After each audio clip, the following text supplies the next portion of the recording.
All right, so we're going to go ahead and get started. I've got Ken Allen here. We are going to be talking about leveraging virtual assistants in your firm. Really interesting topic. Ken has actually inspired me to leverage assistants in our firm. It's really been an amazing thing. So he's been doing this for a lot longer than me, and I want to pick his brain and give some value to the group. So we're going to record this call. We'll post it in the group afterward for everyone who wasn't able to join. But for everybody in the call, if you can keep yourself muted during the conversation, and if we have a few minutes at the end for some questions, we'll definitely make time for that. I know we have a hard stop at the top of the hour, so we'll plan to end there. But Ken, thanks for jumping on to share your experience. Maybe just to start out, can you tell us about your firm, what you guys do, how long you've been in business, all that good stuff?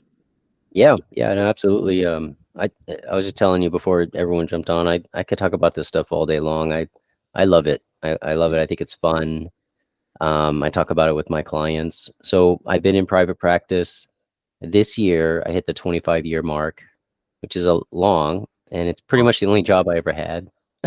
Spent a couple years in the Navy. I spent a couple years in the Navy, sold some insurance, and then I got into tax after college. Yeah. And it's been a really fun ride. And I think it wasn't until COVID that I started looking at the virtual assistant. So I've always had regular staff in my office, and it ranged from 3 to 4 people on a regular basis. Mm-hmm. And then when COVID hit, I set my staff to work at home. So right now, just locally in my office in Maine, I have 2 actual physical staff people, and they just work a few miles from wherever they live from my office. Mm-hmm. But in replacing some of my admin, because there is turnover at the admin position, we decided to go virtual because of COVID. And I said, hey, if my staff could work at home, then so can my admin people. And I didn't have to rehire locals. So that was 2.5, 3 years ago. And I hired my first admin person, and she's still with me today. She's probably the best employee I've ever had, better than anyone I have here. She's amazing. And today I have 4. Mm-hmm. So I have 4 admin. And what I did was my practice specializes in small businesses. So it's threefold. We do the bookkeeping, the tax prep, and then the payroll. Yep. So and with those 3 services, we are around the 300-ish mark, of payroll, bookkeeping, and taxes. And then we have a decent clientele that just come just for taxes. But that book of business is primarily what my business is built off of. So what I did was I have a payroll specialist, I have a bookkeeping specialist, and then I have an assistant, a virtual assistant behind them that knows everything they're doing. And then, God forbid, they leave for whatever reason. They quit, die, whatever, get fired. The person behind them will be the primary because they already know the customers, they know the system, and I'll just hire someone behind them. So we're never going to get into a bind when it comes to illness or vacation or training or anything like that. So I'm real excited about that, and we've already experienced it. They just jump in. We also cross-train all of our staff, so they can always jump in when it gets busy or if they need to catch up or they have emergency cases. But so whether you hire a virtual assistant in the US, which obviously is more expensive, or overseas, which you have to deal with some logistics with software because none of my information goes overseas. It's all done through a virtual network desktop in the US. One of the advantages, and it's not just money, but one of the advantages of hiring overseas is, the minimum wage in the Philippines is like $4 or $5, like a day, not an hour. So you pay someone there $15,000 or $20,000. That's the equivalent of them making $150,000 in the US. So they're not going to leave you. They're going to be very educated. They're going to be loyal. And they are. I have never seen anything like that. They work 10, 12 hours a day. and they're never late. They're always, it's really amazing. It's been the best experience I ever had. I didn't know it existed, Yeah. 4 or 5 years ago. Mm. So tell us some of the specific tasks that they're doing for you and for the team. Yep, I think the only way it works, because when I started my practice 25 years ago, 20 years ago, even 15 years ago, we still had a lot of software that we had to put on hardware. But you know, payroll relief, accountant's world, it's all in the cloud. So is our email, our CRM, which is TaxDome, that's all in the cloud. My tax software is in the cloud. So because everything's in the cloud, they Mm-hmm. can pretty much do anything that I'm doing here in my office. Mm-hmm. So they're answering the phones, they're calling the clients. We're paperless, so everything gets uploaded. They file. We have our file system in the cloud. We used to use Dropbox, but now we're using our virtual network company. So we have a company where they log in. So the way we set that up, because they're overseas, is our virtual network company. The company's called Right Networks. It's RightWorks now, but they basically have desktops in the US for us. So they're actually in New Jersey. And then we set up a map on their desktop. They open it up wherever they are. They could be on a laptop. They could be on a desktop. And if something goes wrong with their computer, you just trash the computer, plug another one in, put a map network on there, which is just a download. And that's the only thing they work off of. So Mm-hmm. nothing is on their local drives. Sure. And we actually don't even need IT anymore because of that company. So it's all done through the cloud, through local desktops at some hub server somewhere in the United States. Mm-hmm. So you went the route of hiring the overseas VAs, and it sounds like you've worked through security challenges. I think that would be a big question in people's minds: is my Yep. client's data going overseas? It sounds like you have a Yep. solution for that. What kind of qualities are you? And for us, like in my company, we have assistants as well. We've chosen to go US based. I think there's pros and cons to both sides, but Agreed. when you're hiring somebody, like what qualities are you looking for in this person? Do they need, like, since we're in a payroll group here, do they need to know the technicalities of US payroll? Like, what are you looking for in this person before you bring them on to help with payroll specifically? So in my office, we have 4 virtual assistants and 2 local US people here, right? They're payroll and bookkeeping specialists, and I'm the only tax person in my office. So that obviously requires credentials.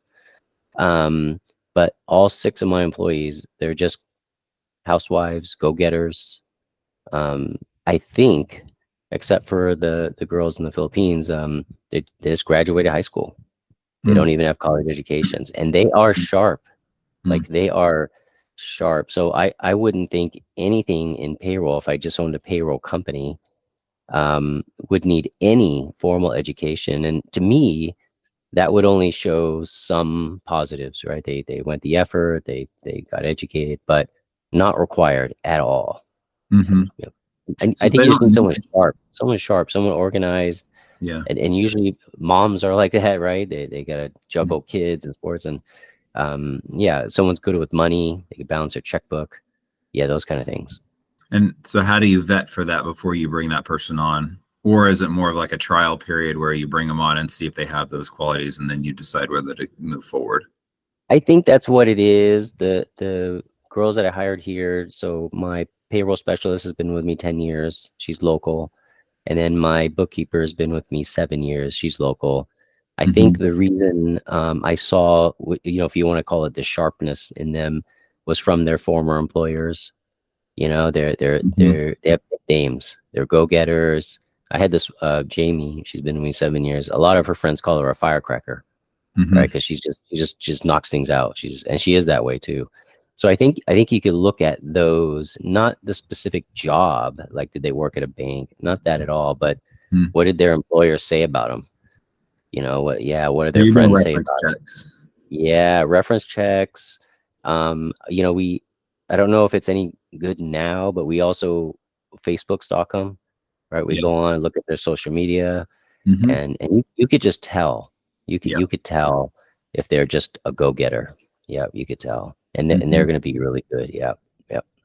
So one question I have is, so you still have a payroll specialist, and then you've got payroll assistants, basically. So like, what is the specialist doing that maybe your VAs are not? Um, the the VA is doing everything that the payroll specialist is doing. Oh wow. Okay. Yeah, the payroll specialist is basically the lead, Okay. right? She's the lead, and then if she goes on vacation, the virtual assistant pretty much does 100% of her job. She takes over, and the customers know her. Mm. They all know both of them. It's just the main one takes the lead. So if at any time the main one leaves, Mm-hmm. then the other one becomes the lead, but they all work together.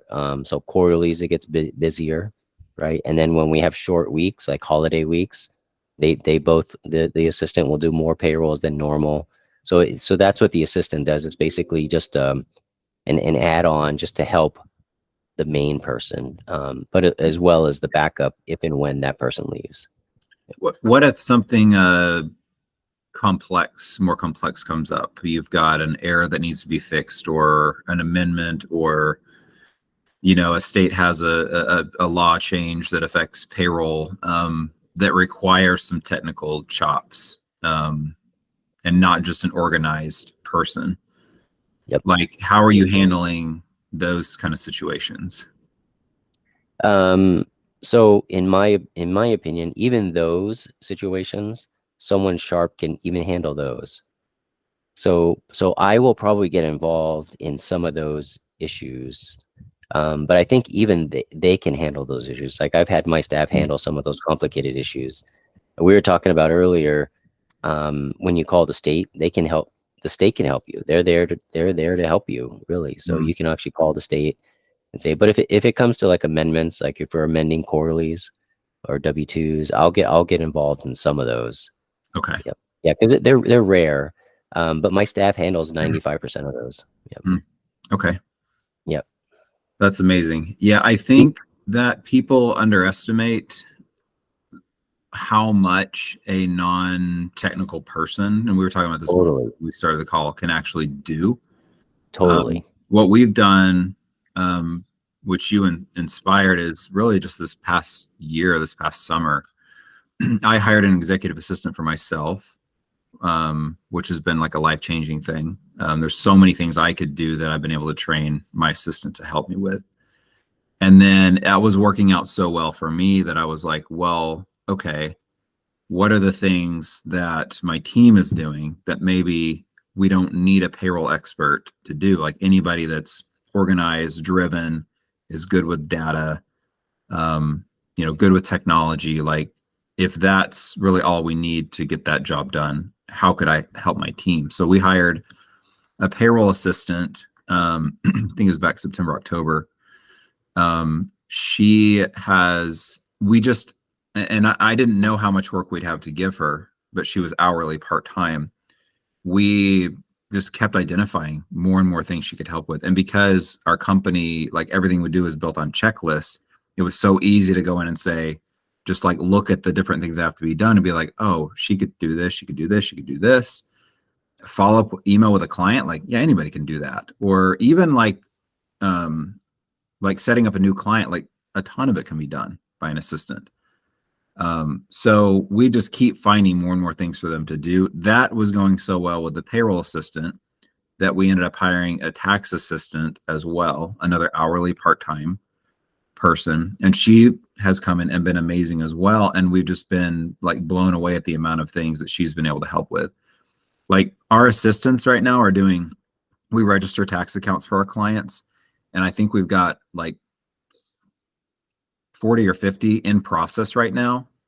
And like our specialists were taking those on, and it was kind of overwhelming people in addition to all their normal work. So we actually ended up giving all the registrations to our two assistants, and they've taken all of them and they're able to do them themselves. And it's freed up our specialists to do more of the high level stuff, interaction with clients and things like that. So what the cool thing about, I think, having assistants in your firm, again, we were talking about this before, Ken, it's like you don't realize you you look at one person on your team and the range of activities they do in a given day, and it goes from like high-end complex stuff that really you need an expert to deal with, all the way down to menial, like mindless tasks that literally anybody can do. Mhm. And if you are able to basically create an activity inventory for people on your team and say, show me all the things you do during the day, then you look at that list and you say, what are the things that literally any just organized person could do? And you start passing those things down to the assistants. The beautiful thing about that is, number one, you've created a job, which is always awesome. A part-time work from home virtual position. It's amazing. And you have gotten work off of your team, off of your specialist, who really probably would rather do the high-end, like more interesting work. If they don't like the menial, the registrations, the pseudo rate updates, keying data, all that stuff, like it needs to be done by somebody. But that's the kind of work that an assistant can do and wants and creates work for them, a job for them. And then also it frees up your specialists from work that will eventually really burn them out. Because I think we've all seen, like, there's just some kind of work that's so repetitive, it will just burn your good people out if you continue to give it to them. So just really, really interesting stuff. What kind of challenges have you faced in integrating like VAs onto your team? Very, very little. What I was going to add to what you said, where where the assistant, so you have the main frontline person, and then I call it the assistant, but they could pretty much do everything the main person does.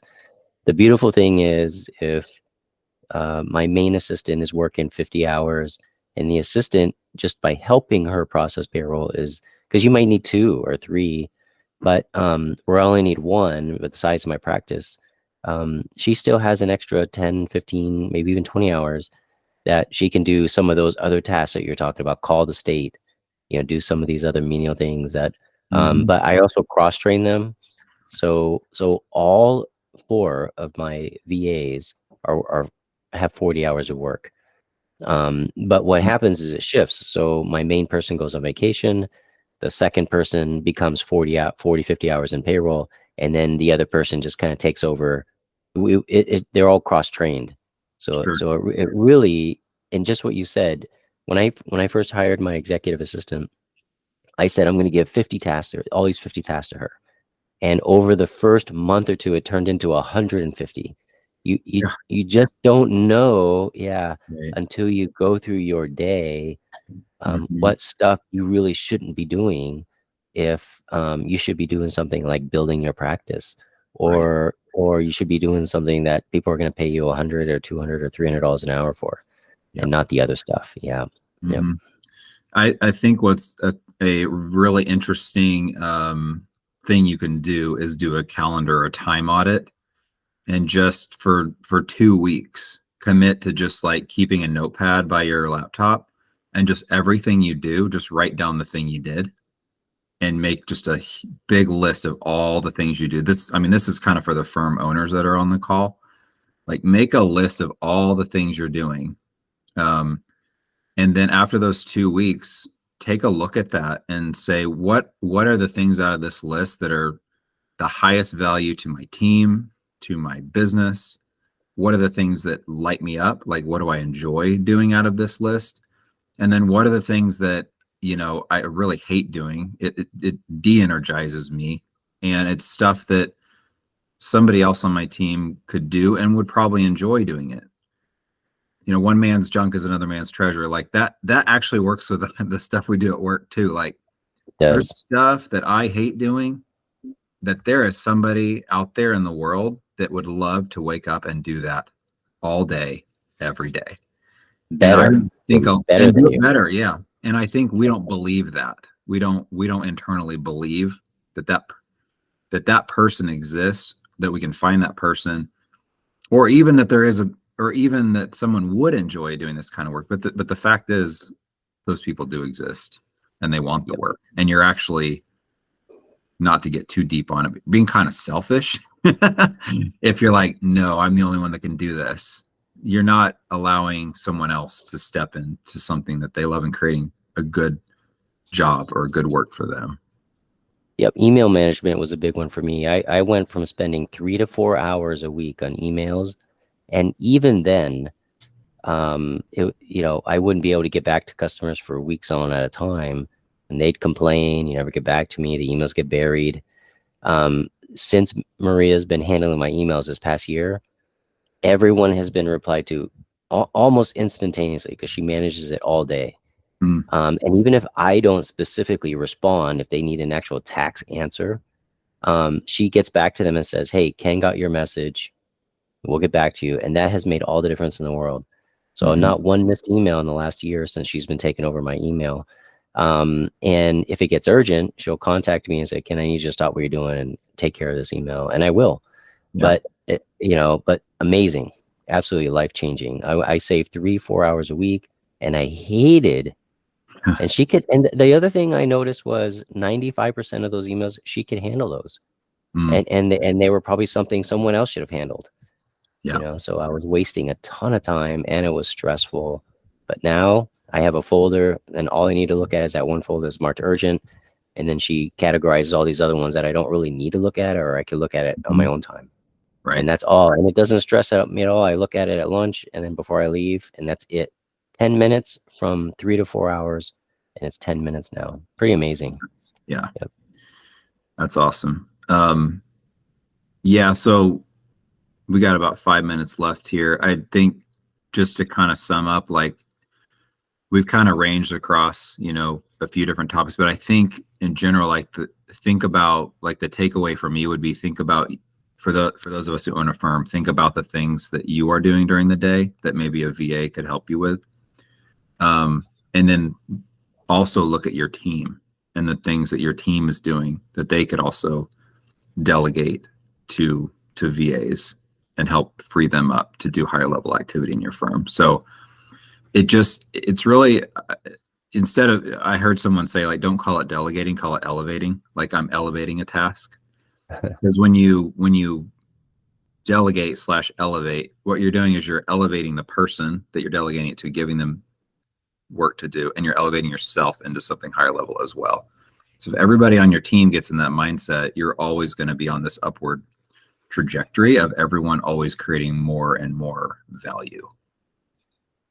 So I got a good story, a good success story. Yeah. Is that all right? Yeah, share that.